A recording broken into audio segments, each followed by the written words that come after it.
So, I watched Fantastic Four First Steps when it came out, and honestly, to me, it's fine. Like, the aesthetics work, the visuals are polished, there's genuine charm to the production design.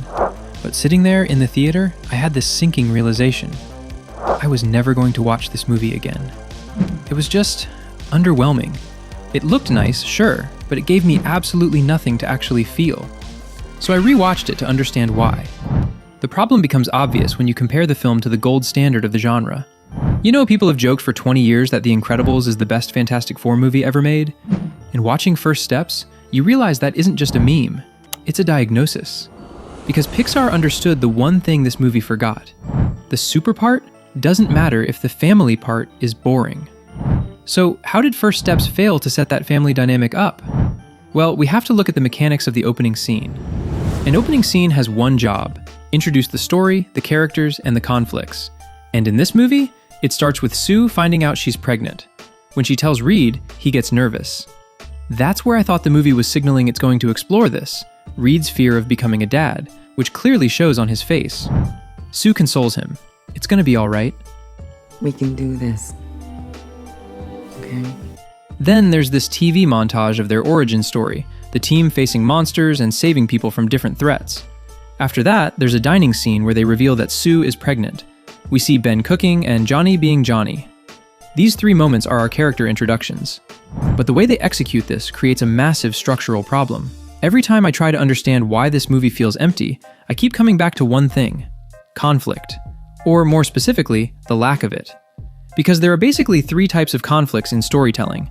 First, you've got inner conflict. That's psychological, showing character versus their own nature, character versus their inner weakness. Then you have personal conflict, which is interpersonal and shows character versus other characters. The third one is extrapersonal conflict, which is societal or environmental, where the character faces external forces like nature or God. In First Steps, the screenplay relies almost exclusively on that third layer, extrapersonal conflict, in the form of Galactus and the Silver Surfer.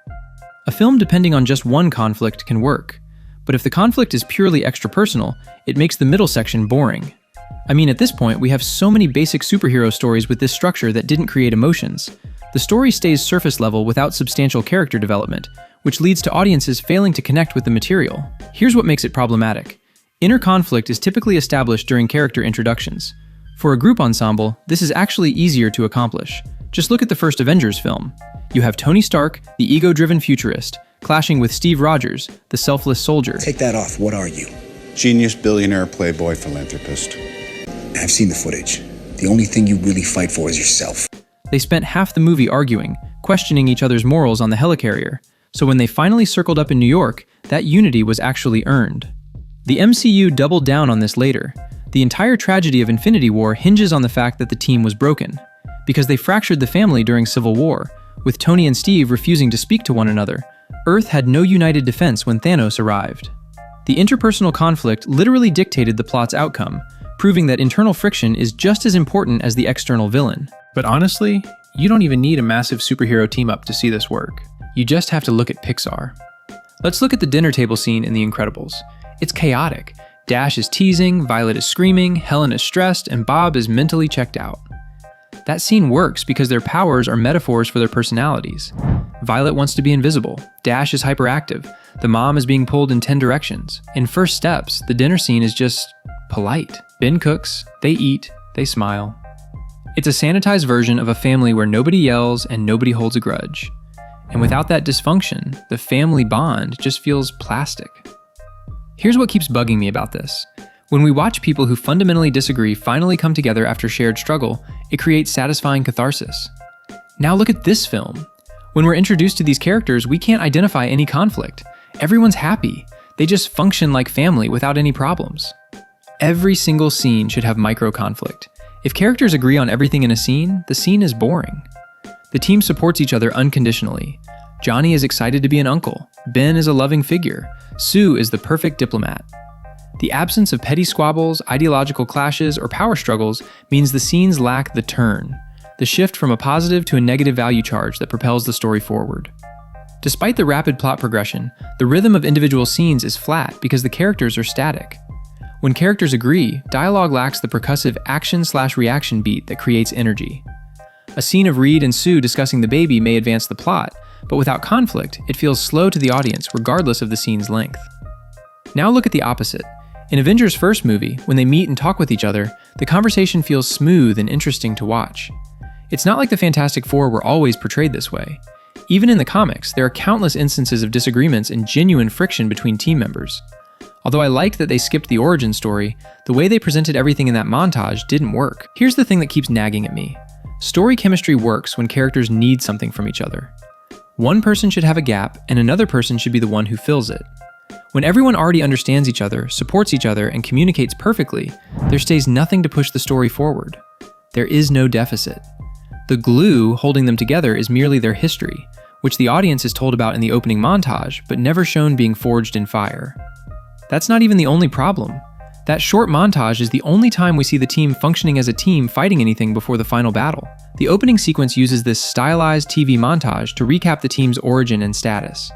This is a telling device that accelerates pacing, but sacrifices emotional investment.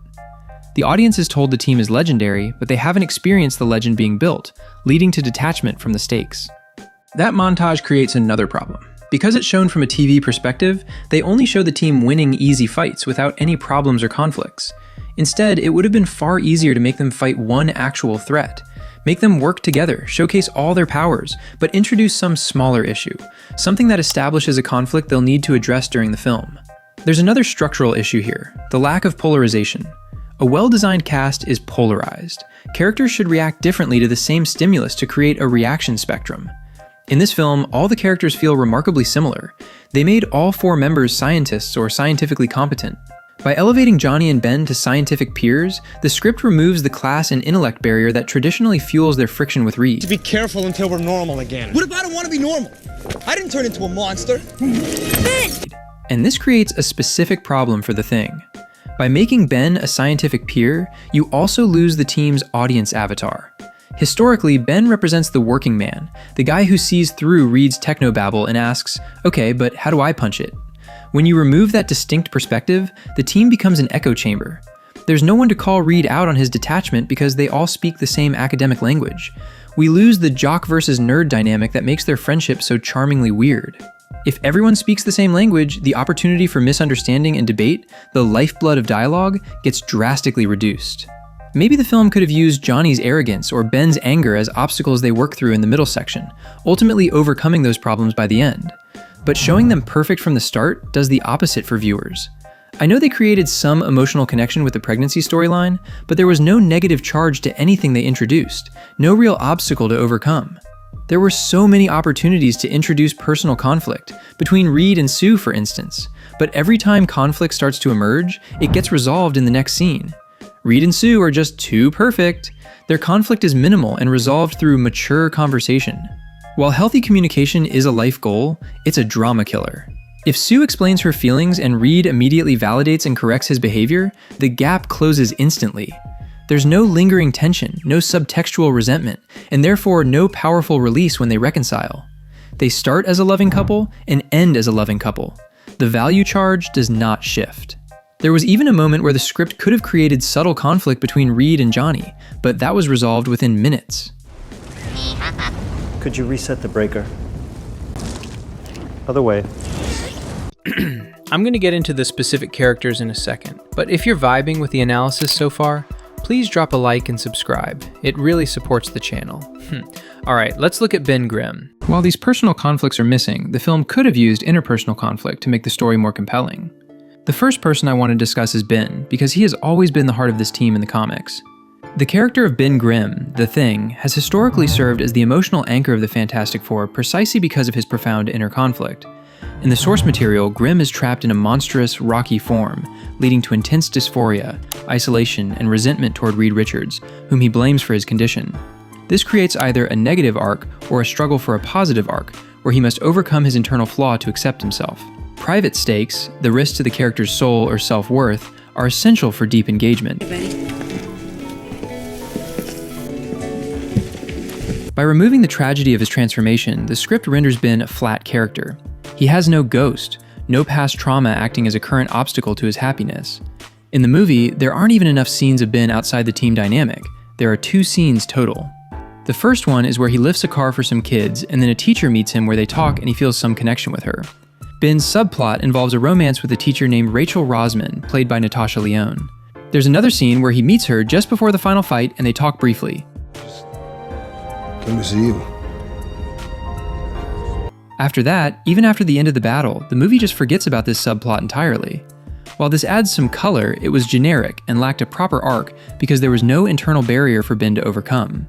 A Ben Grimm who's insecure about his appearance would struggle to believe Rachel could love him, creating dramatic tension, the gap between his fear and her affection. A Ben Grimm who's confident and beloved simply enters a relationship without obstruction, resulting in narrative stasis. This whole thing, it just feels useless. It's honestly just filler without any emotional payoff. We get a hint of him settling into something normal with another person, but it's just a small thing without any payoff.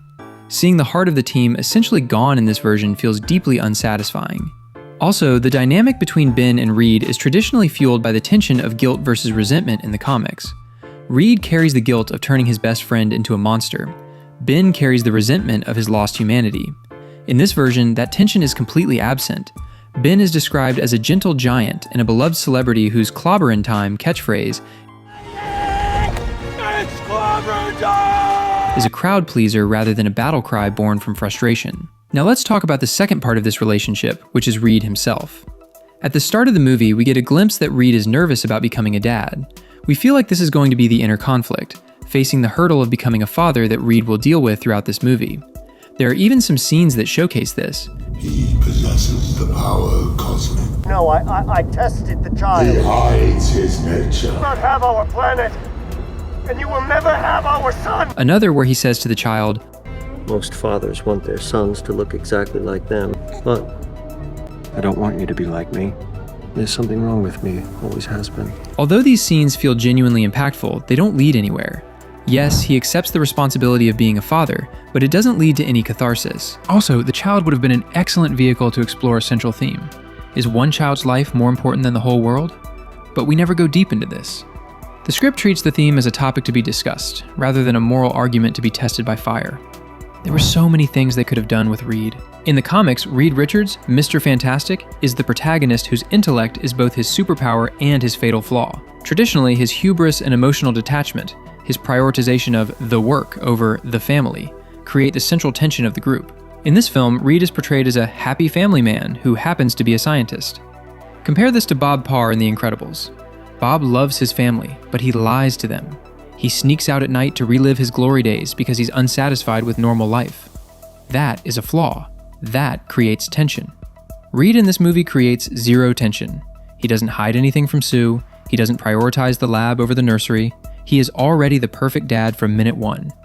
If Bob Parr had acted like this Reed Richards, The Incredibles would have been a 20-minute movie where they just happily ate meatloaf and went to bed. Let's look at the best example of Marvel executing this perfectly, which is Iron Man. His entire transformation during the Infinity Saga was the high point of that story, and it wrapped his arc perfectly.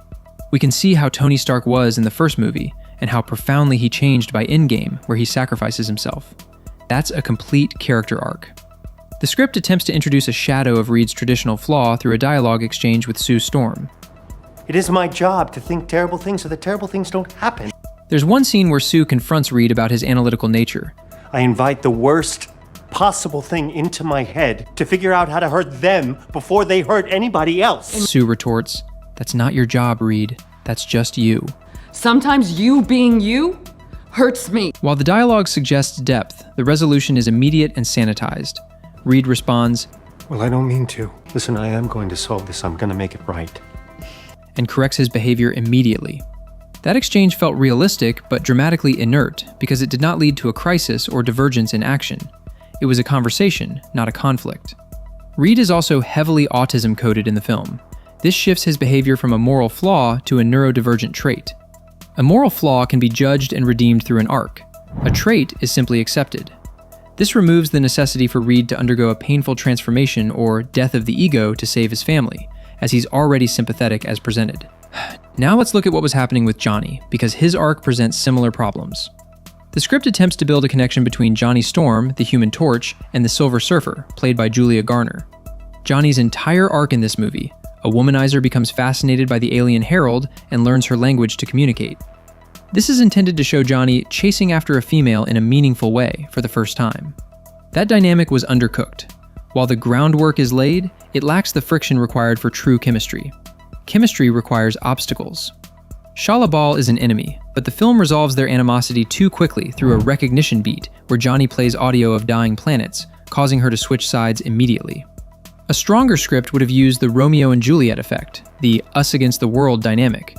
Instead, Shala Bal's turn feels like a plot device to provide the team with convenient help in the finale, rather than a deep emotional transformation earned through sustained interaction. The problem is that good stories always transform the character from the start to the end. But when we look at Johnny here, he remains fundamentally the same after the whole interaction with the Silver Surfer. There's no growth, no change, no arc. Speaking of things that don't change, let's talk about the film's approach to obstacles in general, because it suffers from a consistent pattern. Oh no, small problem, followed by, character quickly resolves it and everything's cool. They failed to open the gap, the distance between a character's subjective expectation and the objective result of their action. Opening the gap forces the character to gather more information and take riskier actions. Let's examine the teleportation destruction scene as a prime example. Reed devises a plan to teleport Earth to safety using bridges. He expects this to solve the Galactus problem definitively. The Silver Surfer destroys the bridges. In a strong script, this failure would be catastrophic, forcing the team to confront their limitations or make a moral compromise. Instead, the film pivots immediately to a backup plan, using Franklin as bait, without dwelling on the despair or the cost of the failure. The obstacle functions as a plot inconvenience, rather than a soul-crushing defeat that reveals character. They could have given this moment enough time to settle in and build more emotion. We can look at what happens in Thor Ragnarok. No, I know. But he can't. Where Thor's entire home gets destroyed and we see the full emotional effect, which makes the scene profoundly impactful. But here, the resolution was too fast and didn't lead to substantial emotional effect.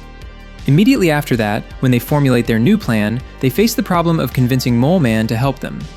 But even that problem gets resolved too quickly. And then there's Mole Man. His inclusion effectively highlights the exact same problem. Sue has a working relationship with him, resolving conflict through diplomacy rather than struggle. Harvey.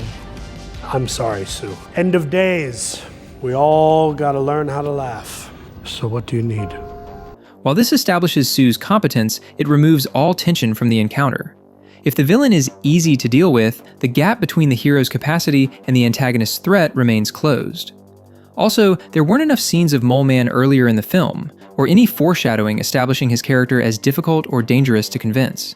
That would have made the scene far more interesting to watch when it finally arrives. Now we come to Sue, whose storyline in the climax exemplifies all of these problems culminating at once. Since there was no conflict built between team members or within individual characters, creating a satisfying climax was always going to be extremely difficult. So they went with making Sue go superhuman and sacrifice herself. The whole climax revolves around this. Galactus wants Franklin because the baby possesses the power cosmic and can satiate his hunger. In the climax, Sue dies pushing Galactus back. Baby Franklin crawls to Sue and revives her. This is called Deus Ex Machina, God from the Machine. A sudden external force solves the unresolvable problem. But here's the problem. The protagonist does not solve the problem through their own ingenuity, sacrifice, or growth. The baby acts as a magic wand. The film does not establish Franklin's specific ability to resurrect the dead beforehand. Therefore, the solution feels random rather than inevitable. A tragedy that's averted at the last second or reversed is the least effective form of drama. Sue dies, but is immediately brought back. This creates cheap heat, emotional manipulation without narrative consequence. Let's look at the better example. In Avengers Endgame, Iron Man's death is knowingly and completed. The tragedy is permanent, allowing the audience to experience true pity and fear, leading to catharsis. In First Steps, the audience is denied the release of grief because the death is undone seconds later. The sadness paradox is short-circuited. The audience doesn't have to process the loss, so the emotional payoff is shallow. It creates no disaster and no true emotional release. Look, First Steps isn't without merit. The production design is impressive, the cast is committed, the retro-future aesthetic works. But these elements can't overcome the fundamental absence of dramatic conflict. When you strip away inner conflict, when you sand down personal conflict, When you resolve every obstacle instantly, you're left with a sequence of events without emotional architecture. You have spectacle without stakes, movement without meaning. The film could have worked. The pieces were there. Ben's body horror and resentment toward Reed, Reed's obsessive intellectualism damaging his relationships, Johnny's shallow pursuit of validation versus genuine connection, Sue's struggle balancing family and duty. These aren't abstract concepts, they're the foundation the comics built on for decades. But the film seems afraid to let its heroes be flawed, afraid to let them genuinely struggle, afraid to make audiences uncomfortable even for a scene. That's the part I can't shake. Because the Fantastic Four were never supposed to be perfect. Watching them be flawless felt empty, like something essential was missing. It's still watchable. The aesthetics carry it further than they should. But when you're competing with the character-driven storytelling that defines modern superhero cinema at its best, watchable isn't enough. And maybe that's the real tragedy here. Not that they made a bad Fantastic Four movie, but that they made one where nothing fantastic actually happens.